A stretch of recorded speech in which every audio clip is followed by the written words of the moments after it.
घोषणा की। पुष्कर धामी का कहना है कि उनसे पहले 2 मुख्यमंत्रियों के द्वारा की गई घोषणाओं में से 85% घोषणाएं पूरी हो चुकी हैं और प्रधानमंत्री नरेंद्र मोदी के विजन वाले हर प्रोजेक्ट पर तेजी से काम चल रहा है। अब मुझसे पत्रकार लोग पूछते हैं कई बार कि आपके पास समय कम है, चुनौतियां बहुत हैं।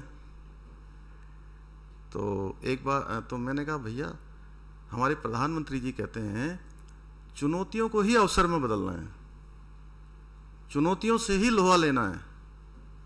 समय एक दिन का भी बहुत होता है। मैं कोई दिन नहीं गिन रहा हूं कि कितने दिन बचे हैं, कितने दिन बचे हैं। जितने दिन भी हैं उतने दिनों में हम अच्छे से अच्छा काम करेंगे। मुख्यमंत्री ने मुद्दे और मसले सुने तो मुख्यमंत्री महालक्ष्मी योजना, मुख्यमंत्री वात्सल्य योजना की शुरुआत की और जनता को ये भरोसा दिया कि हर मौके पर सरकार जनता की साझेदार बनकर खड़ी है।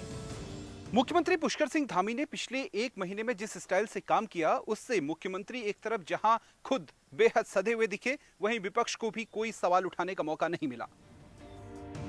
मुख्यमंत्री पुष्कर धामी का कहना है नो पेंडिंग वर्क की पॉलिसी पर काम होना चाहिए और ब्लॉक का काम तहसील में, तहसील का जिले में और जिले का काम मंडल में नहीं आना चाहिए और काम ठीक से हो, जनता को दिक्कत न हो। इसकी मॉनिटरिंग के लिए वो खुद सभी जिलों का दौरा करेंगे और इसी को देखते हुए मुख्यमंत्री ने शासन में कुर्सी जमा कर बैठे अफसरों की कुर्सी बदली है। पुष्कर धामी का कहना है कि साल 2027 तक उत्तराखंड को कई क्षेत्रों में अग्रणी राज्य बनाना है, लेकिन उससे पहले बेहद जरूरी है कि साल 2022 के चुनाव से पहले जन गण मन की बातें सुनी जाएं और जनता के सारे काम पूरे किए जाएं। मुख्यमंत्री पुष्कर धामी के सामने वक्त कम है और साफ है कि चुनावों में चेहरा पुष्कर धामी का होगा। ऐसे में 1 महीने के कार्यकाल में मुख्यमंत्री ने खुद सदा हुआ दिखते हुए जनता को साधने की कोशिश की है। Bureau report, news 18। और इसी पर बातचीत करने के लिए सुनील नवप्रभात देहरादून से इस वक्त हमारे साथ जुड़ गए हैं। सुनील, मैं दिन नहीं गिनता, मैं अपना काम बेहतर तरीके से करता हूं ताकि जनता की इसमें भलाई हो सके, पुष्कर धामी ने ये कहा।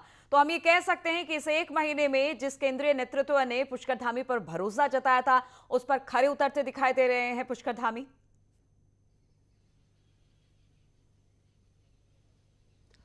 बिल्कुल नीलू, 30 दिन का जो कार्यकाल रहा उससे बहुत कुछ यही बातें सामने आती है, क्योंकि जिस तरह से 4 जुलाई को जब उन्होंने उनको मुख्यमंत्री बनाया गया था तो एक कयास ये भी लगाए जा रहे थे कि इससे पहले पुष्कर धामी के पास कोई इतना महत्वपूर्ण दायित्व तो नहीं रहा है, उनको शासन में अनुभव नहीं है सरकार चलाने का। लेकिन जिस तरह से उनके उसके बाद एक के बाद एक उन्होंने डिसीजन लिए, तो एक सदे हुए नेता की तरह उन्होंने डिसीजन लिए। अगर आप 4 जुलाई को जो उन्होंने पहली कैबिनेट की थी, अगर उसी के डिसीजन पे आप देखें तो उन्होंने विभिन्न विभागों में जो 22,000 से अधिक पद रिक्त पड़े हुए थे, उनकी भर्तियां शुरू करने की कोशिश की। जो उनका फैसला था वो बेहद सराहा गया। इस बीच जितने भी डिस्प्यूट थे, चाहे वो उपनल कर्मियों का मामला रहा हो, उसमें सब कमेटी का गठन कर दिया गया। विभिन्न विभागों में चूंकि कर्मचारियों की उत्तराखंड में एक बड़ी तादाद है और प्रत्येक डिपार्टमेंट में वेतन विसंगति के मामले अलग अलग विभागों में बड़े मुद्दे बने हुए थे, चाहे वो ACP की मांग करा हो, उसके निपटारे के लिए कैबिनेट सब कमेटी का गठन कर दिया गया। उत्तराखंड में देवस्थानम बोर्ड पर आपने देखा कि बहुत बवाल मचा हुआ था, लेकिन पुष्कर धामी के आने के बाद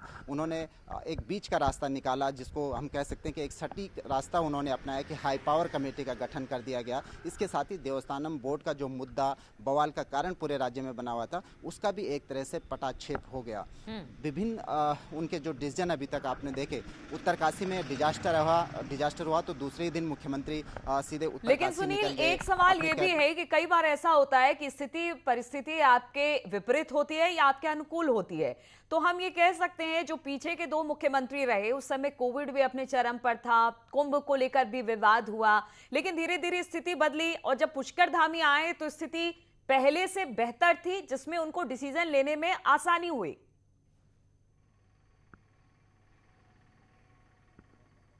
देखिए नीलू, ये नहीं कहा जा सकता कि स्थितियां पहले से बेहतर थी, क्योंकि उन पर लगातार एक दबाव भी था कि 4.5 साल के कार्यकाल में और खासकर इस एक साल में सरकार दो मुख्यमंत्री बदल चुकी थी, वो तीसरे मुख्यमंत्री थे, तो एक नैतिक दबाव उन पर भी था कि जो जनता के बीच एक ये बात चली गई थी कि बीजेपी में लगातार एक अस्थिरता का माहौल बना हुआ है। तो हम देखते हैं कि पुष्कर धामी ने कहीं ना कहीं उस चीज़ को मैनेज करने की कोशिश की।